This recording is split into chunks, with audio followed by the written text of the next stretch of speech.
Scam కేసులో arrest అయిన ఆ రాష్ట్ర సీఎం కేజ్రీవాల్ కు సుప్రీంకోర్టులో ఎదురుదెబ్బ తగిలింది. కేజ్రీవాల్ అభ్యర్థనను సుప్రీంకోర్టు తోసిపుచ్చింది. బెయిల్ పై ఢిల్లీ హైకోర్టు ఆర్డర్ ఇచ్చే వరకు వేచి చూడాలని సూచించింది. ఈ పిటిషన్ పై తదుపరి విచారణను ఈ నెల 26వ తేదీకి వాయిదా వేసింది.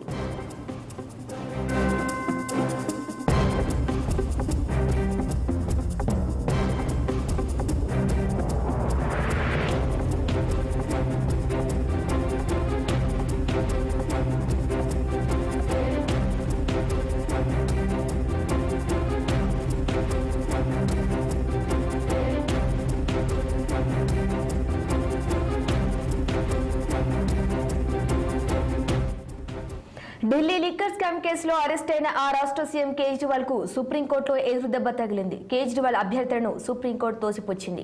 బెయిల్ పై ఢిల్లీ హైకోర్టు ఆర్డర్ ఇచ్చే వరకు వేచి చూడాలని సూచించింది. ఈ పిటిషన్ పై తదుపరి విచారణను ఈ నెల 26వ తేదీకి వాయిదా వేసింది.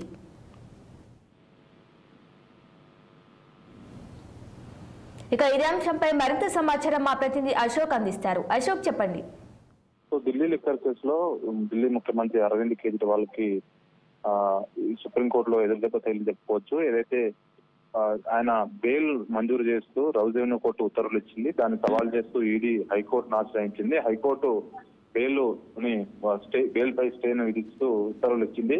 సో దానికి సంబంధించిన కేసు ప్రస్తుతం హైకోర్టులో కొనసాగుతుంది. సో అంతవరకు ఆయన జైలు నుంచి విడుదల చేయొద్దంటూ హైకోర్టు స్పష్టం చేసింది. ఈ నేపథ్యంలోనే హైకోర్టు స్టేను ఎత్తివేయాలంటూ ఆయన సుప్రీంకోర్టును ఆశ్రయించారు. సుప్రీంకోర్టు కూడా విచారించి అయితే హైకోర్టు ఉత్తర్వులు వచ్చేంత వరకు వెయిట్ చేయాలంటూ కేసుని వచ్చే నెల 16కు వాయిదా వేసింది. సో కాబట్టి సుప్రీంకోర్టు కూడా ఈ సమయంలో ఏ నిర్ణయం తీసుకోవాలని స్పష్టం చేసిన కేజ్రీవాల్ మరికొన్ని రోజులు జైల్లోనే ఉండే అవకాశం కనిపిస్తుంది.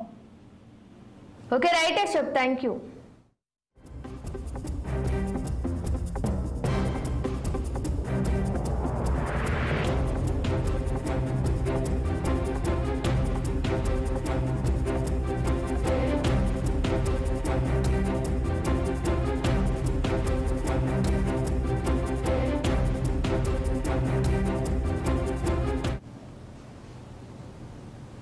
ఏపీలో డిప్యూటీ సీఎంగా బాధ్యతలు స్వీకరించిన పవర్ స్టార్